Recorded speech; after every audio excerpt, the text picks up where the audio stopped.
le Zoom ImoPro du SNPI, le premier syndicat français de l'immobilier. Deuxième partie, exception à la durée de 3 ans des baux nus d'habitation principale, la durée réduite.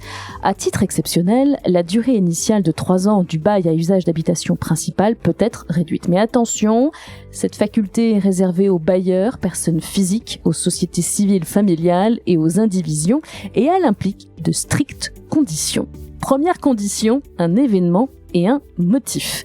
L'article 11 de la loi du 6 juillet 1989 permet de consentir un bail à durée réduite en attendant la réalisation d'un événement qui rendra nécessaire la reprise du logement. Il doit s'agir d'un événement précis et prévu au moment de la formation du contrat, même s'il demeure incertain. Cet événement doit être lié à des raisons familiales ou professionnelles. Citons par exemple le mariage d'un enfant, la perspective d'études, la mise à la retraite, le retour d'un bailleur de l'étranger, la perspective d'une mutation ou d'une promotion, la prévision d'une naissance. Mais ce ne peut pas être le cas du décès, dont le caractère purement éventuel ne peut être que souligné. De même, le désir de vendre le logement donné à bail ne peut constituer un événement précis. Cet événement devra se réaliser en la personne du bailleur, de l'associé de la société civile, d'un membre, personne physique, de l'indivision ou d'un membre de sa famille. Le bail doit mentionner les raisons et l'événement invoqué. Il doit également indiquer le nom de celui, bailleur, le membre de sa famille, associé ou coindivisaire du chef de qui doit se produire l'événement au profit duquel doit être exercée la reprise. À défaut de comporter ces indications cumulatives, le contrat sera réputé avoir été conclu pour 3 ans à compter de sa date de prise d'effet.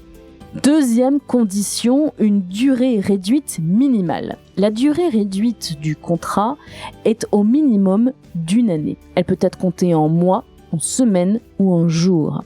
Cette durée ne deviendra effective qu'à la double condition 1. De la réalisation de l'événement, 2. De sa confirmation par le bailleur au plus tard 2 mois avant le terme du contrat. Si l'événement ne se produit pas ou n'est pas confirmé dans le délai, le contrat est réputé avoir été conclu pour 3 ans. Troisième condition, un possible report encadré. La loi autorise toutefois le report du terme. Ainsi, lorsque 2 mois avant le terme, le bailleur sait que l'événement ne se réalisera pas avant le terme fixé, il pourra proposer le report de ce terme. La durée du report n'a pas été fixée par le texte, mais le report du terme doit être effectué pour une date fixe.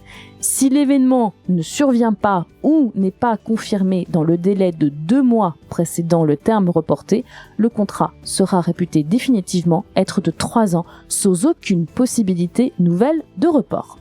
La durée de la tacite reconduction du bail sera exposée dans le 3e podcast. Bien à vous.